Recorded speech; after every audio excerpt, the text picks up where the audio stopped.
예, 어제 동부지검에서 두 번째 조사를 받은 조국 전 장관 얘기를 해볼까요? 이 정무적 판단이라는 사전적 의미는 행정, 정치에 관한 사무적, 행정적인 것을 인식해서 특정한 기준에 따라 판정을 내리는 사유작용이라는 뜻입니다. 어렵네요. 어렵습니다.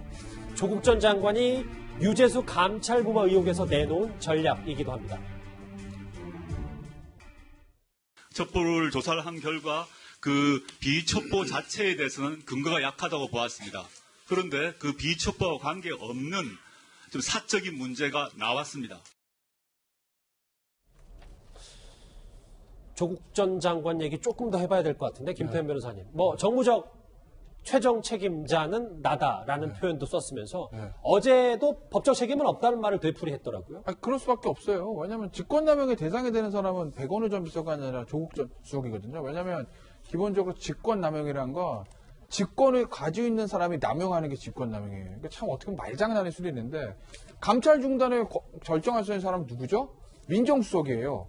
그러니까 민정수석만 그 죄의 대상이 되는 거예요. 근데 민정수석의 합리적 의사결정이 아니라 그냥 독단으로 결정해가지고 야 덮어! 이렇게 덮었다. 그럼 직권남용이 되는 겁니다. 속된 말로 똑같은 수석인데 경제수석이 이거 덮어줬잖아요? 직권남용 아니에요. 왜냐면 감찰 중단할 권한 자체가 경제수석이 없으니까 직권이 있어야 남용하는데 경제수석은 직권이 없거든요.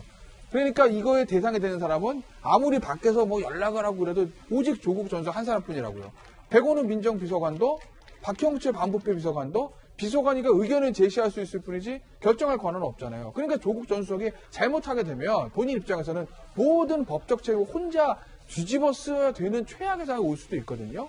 그렇기 때문에 저렇게 이전에 있었던 사건과는 다르게 적극적으로 자기의 방어권 행사하면서 변호를 하는 거죠. 그런데요, 참 공교롭게도 정무적 판단이라는 말을 처음 쓴 인물이 따로 있었습니다.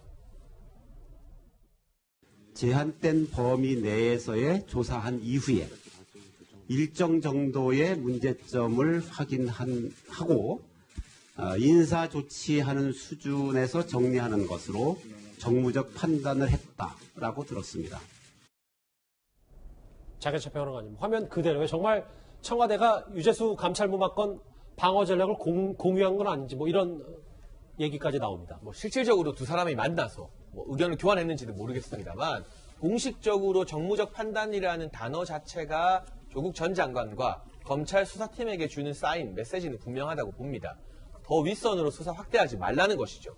조국 전 장관 같은 경우는 이미 백원우 전 민정비서관과 박형철 비서관 지금 진술을 보게 되면 주위에서 전화가 너무 많이 온다는 토로를 한 것으로 알려졌어요. 그 전화를 한 사람들이 누구겠습니까? 더 윗선의 여권 실세들 아니겠습니까? 그런데 지금 상황에서 조국 전 장관이 입을 열고 누구에게 전화가 왔는지 어떤 실세들이 개입했는지 밝히게 된다면 이건 단순히 직권 남용 정도가 아니라 권력형 게이트 사건으로 번질 수 있습니다. 그 부분은 우선 막아야 된다는 판단을 한 것 같고요. 오는 30일에 추미애 법무부 장관 인사청문회가 열립니다. 그러면 아마 연초에는 신임 법무부 장관이 들어서서 인사권을 행사하게 될 것 같은데 그때까지만 검찰 수사의 방향을 청와대 윗선이나 여권 실세로 옮겨붙지 않게 조국 전 장관이 붙잡고 있으면 추미애 장관이 와서 이 수사팀 한번 갈아엎었을 때 수사 방향이 어떻게 바뀔지는 아무도 모르는 것 아니겠습니까? 하나의 가설이긴 합니다만 그렇기 때문에 아직까지 청와대도 그렇고 조국 전 장관도 그렇고 윗선의 개입 여부, 실세의 개입 여부를 최대한 축소하려는 그런 뜻을 공유하고 있는 것으로 보여집니다. 이 조국 전 장관과 청와대는 유재수 전 부시장의 감찰 부마가 정무적 판단이었다고 얘기합니다. 하지만 윤석열 총장은 다릅니다. 예나 지금이나 정무적 감각이 없었으며 혐의가 있으면 끝까지 간다는 겁니다. 저희들은 과거 우면하지 않고 어떠한 사건이든지 원칙대로 처리해 나가고 있고 앞으로도 그렇게 할 생각입니다. 정무 감각이 없는 거는 예나 지금이나 똑같은 거. 정무 감각이 없는 윤석열 총장이 정무적 책임을 진다는 조국 전 수석을 어떻게 수사할지. 그런데 김태현 변호사님, 지금 돌아가는 상황으로 봐서는 구속영장 청구가 불가피하다는 게 중론인 것 같더라고요.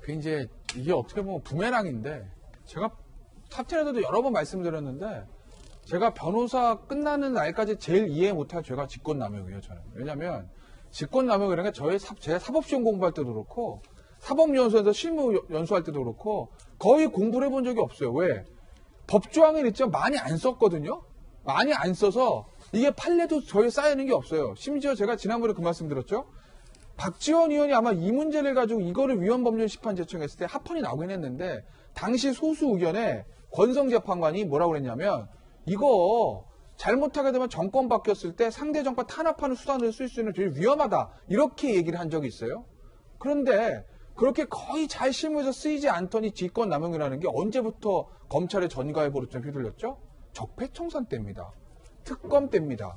정권 바뀌어서 윤석열 특검팀이 고스란히 중앙에 들어와서 적폐 수사를 밀어붙일 때 이 직권남용이라는 거 전가에 버릇좀 휘둘렀고 그래서 수많은 사람들이 구속이 되고 유죄 확정판까지 났습니다. 자, 화면 보시면 우병우 전 수석도 마찬가지예요. 우병우 전 수석도 직권남용으로 이렇게 들어갔는데 당시에 뭐라고 그랬냐면 예. 당연히 업무 관행으로 생각한 일이 정권 바뀌면서 범죄를 저게 무슨 얘기냐면 예전에는 그냥 하던 일들인데 물론 그 당시에도 엄격하게 적용하면 직권남용 볼 여지가 없는 건 아니죠. 그런데 이걸 직권남용을 칼로 들이대니까 다 법원에서 인정이 돼버린 거예요. 지난 적폐수사 때처럼. 그러니까 우병우 전 수석이 예전에는 이거 그냥 관행이었는데 지금은 범죄 이 얘기를 하는 거거든요. 그럼 촉발정부를 자임하는 문재인 정부에서 어떻게 해야 될까요? 관행이라고 봐줘야 될까요? 아니면 적폐수사 때 들이댔던 것처럼 엄격하게 직권남용의 칼을 들이대야 될까요? 후자가 맞다. 그렇다고 보면 조국 전 수석도 우병우 전 수석과 같은 길을 갈 가능성이 농후하다라고 저는 봅니다. 예. 자, 우선요. 유재수 씨 사건 공소장을 보면은 정말 KBS 표현대로 슬기로운 감방 생활이에요. 예. 아니, 슬기로운 뇌물 생활이죠. 그런 사건을 무마하고 덮고 그런 행위를 벌인 유재수 씨가 승진까지합니다. 경제부시장까지 해요. 이런 사건 명백하게 직무유기 직권남용이에요. 그런데 우병우 전 수석에 대해서 조국 전 장관이 뭐라고 했습니까? 우병우 민정수석 시절에 세월호 사건 당시에 수사팀에 전화 한 번 건 것 이것 자체만으로 직권남용이다라고 글을 썼어요. SNS에. 그렇기 때문에 그런 것이 부메랑으로 돌아가고 있고요. 이 정권 들어와서 직권남용 혐의로 2명 전직 대통령, 전직 대통령 비서실장, 전직 민정수석, 대법원장 등 무려 110명이 단죄를 받았습니다. 조국 전 장관도 우병우 전 민정수석처럼 영장 수순을 밟는 거 아니냐라는 얘기 이 이슈에서 준비를 해봤습니다. 다음 주제 그러면 오늘 있었던 얘기를 하기 전에요. 관련해서 댓글들이 좀 들어왔습니다. 같이 한번 만나보실까요? 진짜 선거 개입이면 민주주의의 기반을 근간을 흔드는 중대 범죄다. 예. 총영사가 본하는 자리로 전락을 했다.